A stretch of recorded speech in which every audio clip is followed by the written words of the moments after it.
Depuis 2021, environ un élu sur 10 a quitté le navire municipal. Un constat alarmant pour des municipalités qui doivent naviguer entre la hausse de leurs dépenses, l'itinérance, la crise du logement et les commentaires souvent hargneux dont les élus sont victimes sur les médias sociaux. Les maires et les conseillers sont-ils suffisamment outillés pour mener l'appareil municipal et résister aux pressions? Comment pourrait-on mieux appuyer ceux qui tiennent le gouvernail en pleine tempête? Martin Danfous est maire de Varennes et président de l'Union des municipalités du Québec. Je le retrouve dans nos studios à Montréal. Monsieur Danfous, bon matin, merci d'être avec nous. Salut, M. Thibault. C'est 741 élus qui ont quitté le navire là, depuis. Qu'est-ce qui se passe, ma foi? Comment on explique ça, pareille vague de départ?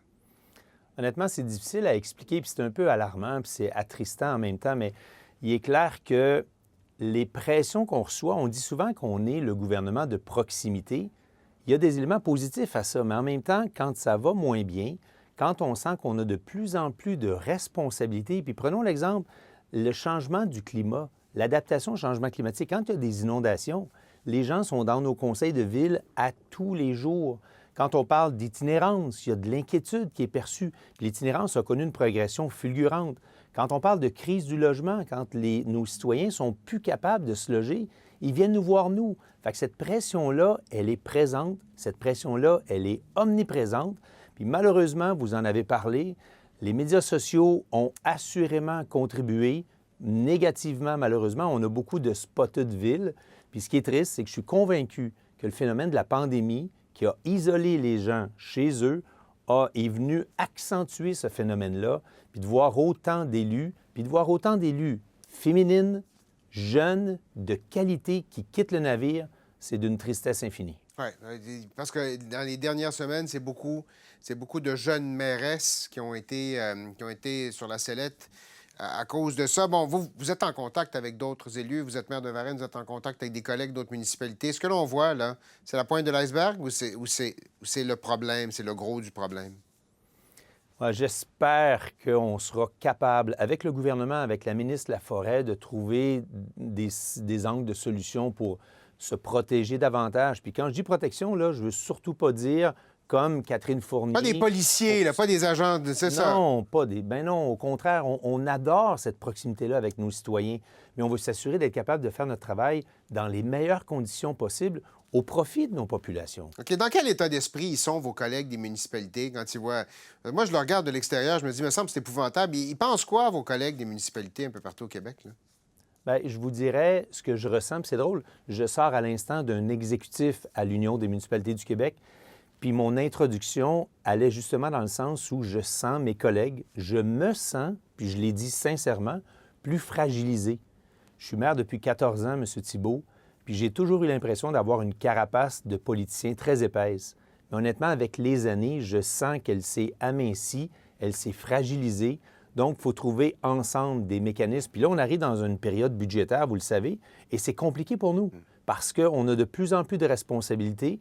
On a de nouvelles responsabilités qui viennent de paliers de gouvernement supérieur et les sommes financières ne viennent pas avec ça. Puis là, si j'ajoute le transport en commun par-dessus ça, fait qu'on est pris entre l'arbre et l'écorce, puis ça, on n'aime pas ça, honnêtement. Bon, qu'est-ce qu'on fait alors? Parce que la dernière fois qu'on s'est parlé, vous et moi, c'était il y a environ 6 mois, il y avait une campagne de publicité que le gouvernement avait lancée pour tenter de sensibiliser les gens, justement, au discours haineux à l'endroit des élus municipaux.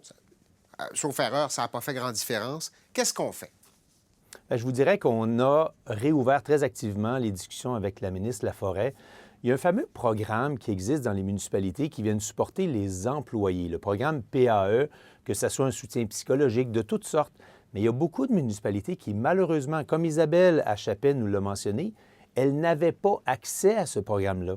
Donc, elles devaient, imaginez-vous donc, s'organiser seules avec ses moyens en étant une mairesse qui avait besoin d'aide.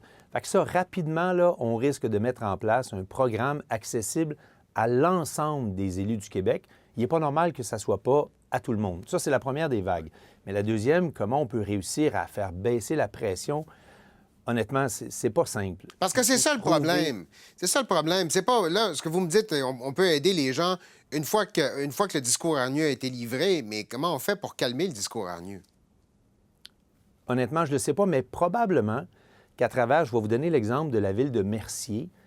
il y avait un citoyen, puis très souvent, à travers des Facebook qu'on connaît, des gens se cachent derrière des pseudonymes.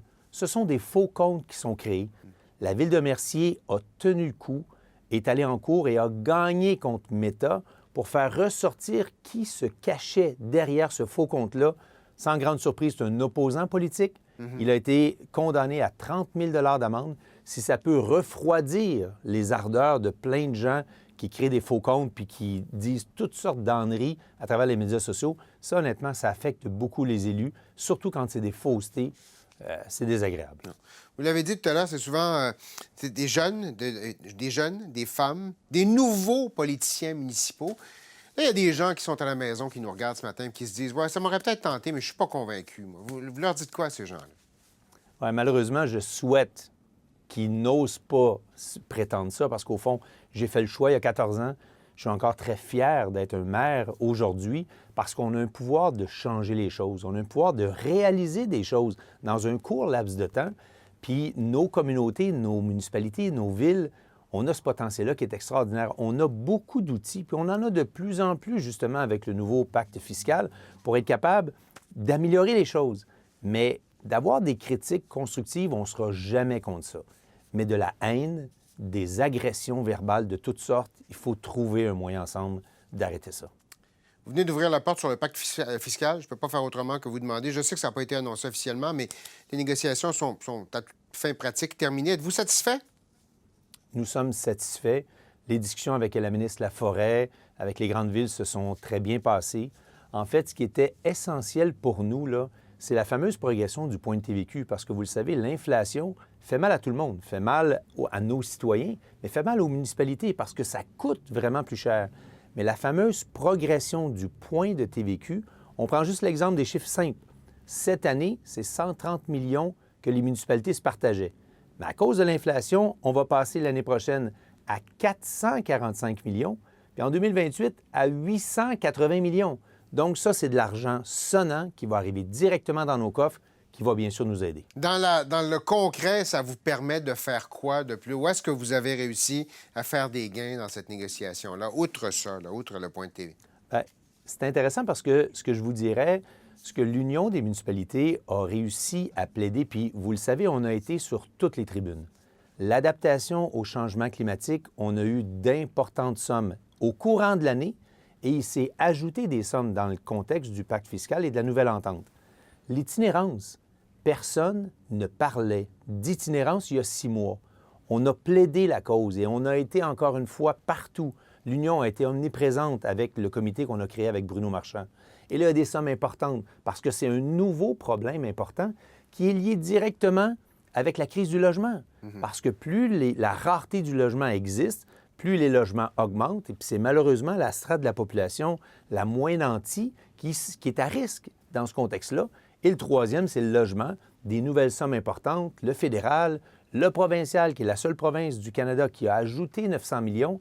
Tant mieux, il faut s'attarder à ça rapidement. On a donc été l'union très pertinent dans les 6 derniers mois. L'annonce est pour quand? L'annonce formelle est pour quand? Bien, en fait, on nous a dit avant la fin de l'année. On nous parle de la mi-décembre. On espère que ça puisse se faire dans les meilleurs délais. Martin Danfous, maire de Varennes, président de l'Union des municipalités du Québec. Merci d'avoir été des nôtres ce matin. Merci, M. Thibault. À la prochaine.